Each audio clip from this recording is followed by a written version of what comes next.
You have to have a commitment in this business. Wala pong shortcut sa business na to. Tandaan niyo yung sasabihin ko, trabaho talaga to. You will have to work. You will have to work your tail off. Talaga mapapagod ka. Well, gano'n naman talaga eh. Wala namang libre sa mundo. Kailangan tinatrabaho natin lahat. Tama ho ba? Nakakatakot ngayon libre eh. Alam mo, pag libre, may kapalit kasi. Tingnan nyo, pag nilibre ka, may kapalit wala. Pag nilibre ka, may kapalit wala. Pero utang na loob, ang tawag doon. At sa lahat ng utang, ang pinakamahirap bayaran, utang na loob, walang katapusan eh. Tama ba? Pag siningil ka ng utang na loob, walang katapusan. So, dito you have to commit, ladies and gentlemen. Stick it out. Ang tawag sa commitment, ibig sabihin kahit nahihirapan ka tuloy.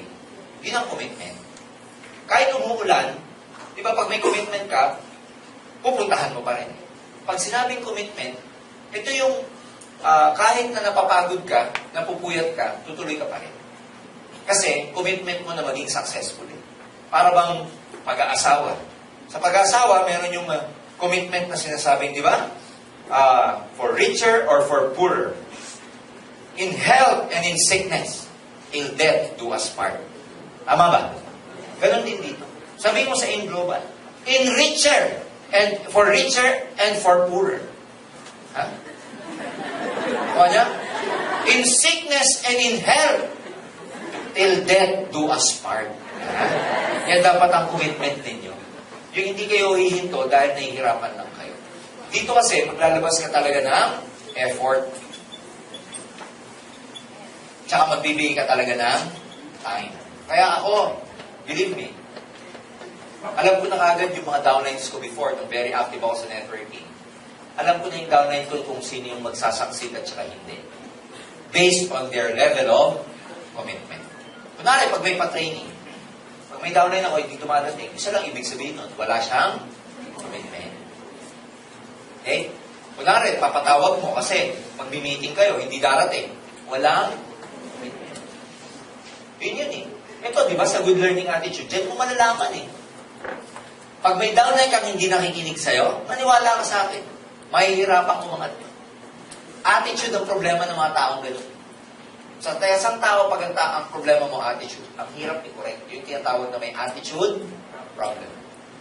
Ang pinakamasarap turuan sa negosyo ito ay nakikinig. Ang pinakamasarap tulungan sa negosyo ito yung may commitment. Pag sabing may commitment, ganito ako mag-develop ng downline. Bibigyan kita ng oras. Iwa-one-on-one ko prospects mo. Magdala ka lang sa akin ng tao. Two-way commitment yan. Magbibigay ako ng oras sa'yo, ano magagaling sa'yo? Tao.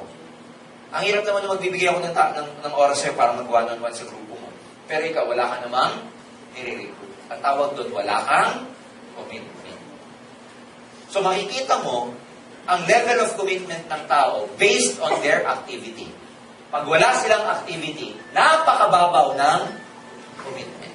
Pero pag ang isang distributor, ang daming ginagawa, recruit dito, OPP dyan, invite dito, home party doon, table presentation dyan, isa lang ibig sabihin nun, malalim ang commitment niya. Kaya pag ikaw, ito, madaling makita future mo rito eh. Pag ikaw, alam mo sa sarili mo na, nagtatrabaho ka talaga, nag-OPP ka, nag-one-on-one ka, nagdadala ka ng prospect sa center, nag-table presentation ka, nag-home party ka, may yung ginagawa mo yung activity. Maniwala ka, kaya mo nang i-predict ang magiging future mo. Pag ikaw yung distributor na masipag at maraming ginagawa, kahit wala pang nangyayari sa'yo sa present, maipipredict mo, magiging successful ka talaga sa ginagawa. Pero pag ang tao, sabihin ko, wala kang ginagawa, konti activity mo, marami kang araw na walang prospecting, marami kang araw na hindi nag-i-aim global, mapipredict ko rin ang future mo. Walang mangyayari sa'yo. Tawag niyo ibig sabihin? So, nasa ninyo yung success nyo? Nasa in global o nasa inyo? Nasa inyo. Nasa inyo yan. Kahit gano'ng kaganda itong opportunity na to. Kung wala kang ginagawa, walang mangyayari. Ang labanan dito, paramihan ng ginagawa. Paramihan ng one-on-one, ng OPP, ng prospecting. Paramihan ng kinakausap. Palakasan ng loob. Yung kahit sa ka mapunta, di ba may ngumiti sa'yo, patay siya. Yung mga gano'n. Ako niya, nakapila ka sa bangko, ngumiti, tapos siya. Mga gano'n. Di ba? Paramihan ng exchange of calling cards. Ako, gano'n ang training ko dati sa grupo ko. Malalaman mo kung ano mangyayari sa'yo based on your activity. And ang activity mo, based on your commitment. Kung alam mo ang mga bagay na naghihintay sa'yo, kaibigan, ang sarap magtrabaho. Para sa akin, kung kayo nagkukumit sa mga work ninyo, na hindi nyo naman sarili ang pinayayaman,